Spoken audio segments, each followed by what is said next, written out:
You are welcome to LFN What's Your Say? The #1 listening show, where we discuss real issues with real people like you. We are still featuring R. Kelly. Real name, Robert Sylvester Kelly. In 2 interviews about R. Kelly, one with comedian Godfrey and the other with Nick Cannon, the 2 celebrities are seen make fun of R. Kelly's illiteracy, and comparing him to a 15-year-old. Nick Cannon in particular mentioned that because of his illiteracy, R. Kelly has nothing to offer an adult women, and will therefore opt otherwise. Nick Cannon goes on to state that he himself couldn't have a conversation with R. Kelly, clearly considering himself better than the R&B king by virtue of his supposed high education level. And later, comedian Godfrey is seen and heard agreeing strongly with Nick Cannon, stating that at the minimum, a mature woman would offer tutoring to Robert. These guys literally attempted to make comedy out of the R&B king's situation, in the process, adding salt to what was already a painful wound. The 2 seem to imagine that R. Kelly is some plaything for them to crack all kinds of joke about, and degrade him as immature, just because he is currently going through a rough time of his life. This is rather unfortunate, especially considering that just like R. Kelly, comedian Godfrey is born of Chicago, and the 2 are almost age mates. And when it comes to Nick Cannon, he seems to be forgetting so quickly that Kelly sold him well to the world, when he accepted to collaborate with him on the 2003 Gigolo song. Perhaps he never would have even had the chance to marry Mariah Carey in 2008 if he didn't get the publicity from R. Kelly. Where would she have found him? Somebody tell me.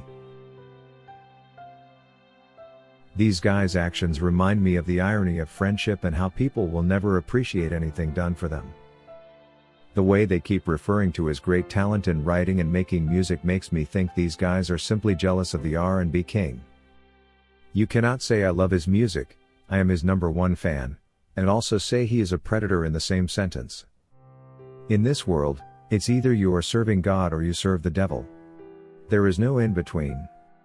There is no way you can come out to say, I hate the devil with a passion, and continue to say, but these things I love about the devil make me smile.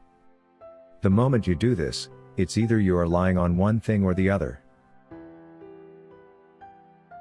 These 2 guys have actually largely failed at their careers. None of them has been exceptional in any way known throughout their careers. Nick Cannon's only highlight in his life, for example, was when he released the song Gigolo with R. Kelly, a song that quickly turned into a global hit, sparking the R&B world and getting him more fans he never had.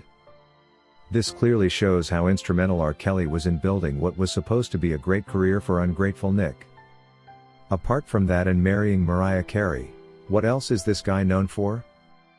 Perhaps making headlines for welcoming 4 children in the past years, all from 3 different women, to make a total of 7. Always playing the blame game, Nick blames Mariah Carey for their broken marriage that lasted only 6 years, saying, she never was a big believer in marriage. Insecure Nick Cannon also refers to Mariah's previous marriage to a record executive Tommy Mottola, who was 20 years her senior, with claims that he emotionally damaged her beyond repair. But this is how lazy people operate. And this is how they always make excuses for their failures. Nick Cannon may have imagined that Mariah Carey was going to let him slip his hand easily into her cars if they got married, considering she has a net worth of $320 million. But the reverse was true, and now Cannon must pay $5,000 on a children's trust for the twins he had with the celebrity singer on a monthly. As for comedian Godfrey, he ought to think twice before he makes a joke about R. Kelly.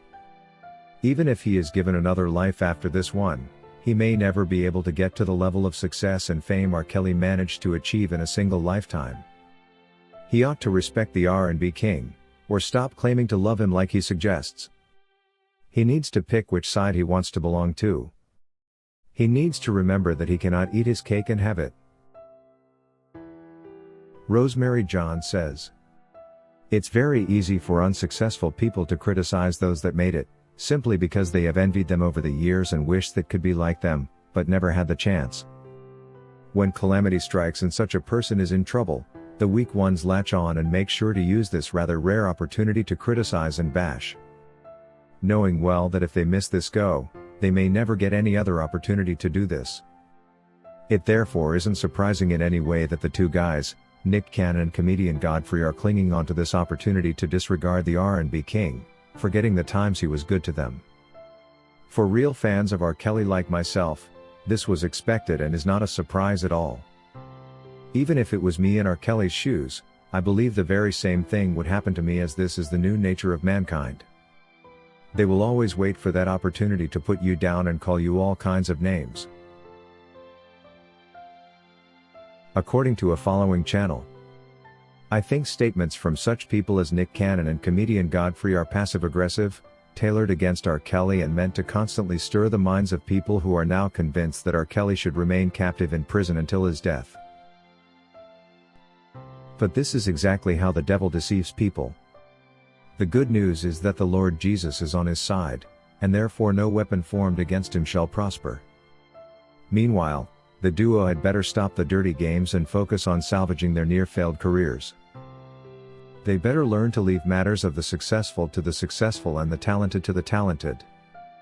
The way Nick Cannon rubbished R. Kelly, one may think the two have never done a song together or worked together in any other way. But truth be told, this guy was made by R. Kelly.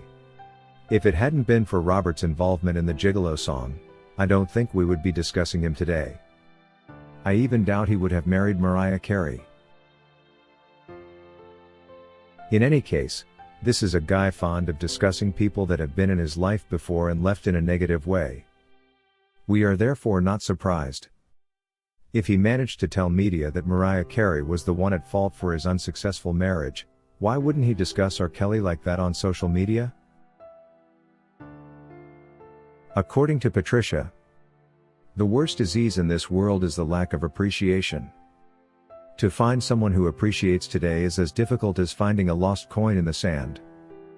Today you are there for everybody, and tomorrow no one is there for you.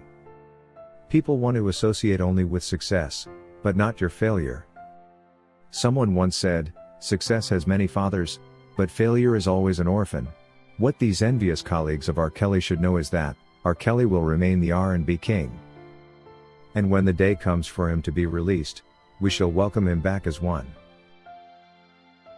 If you wish to take part in a live interview discussing any of these topics, let us know by sending an email to sashalfnmedia@gmail.com for scheduling. Thank you for watching today's video, a production of LFN Media, giving you another perspective of issues at hand. We make it our business to keep you updated with the truth amidst the cloud of lies the media wants you to believe. It is therefore important to subscribe to this channel, hit the bell icon and allow all notifications so that you don't miss out whenever we publish a new video.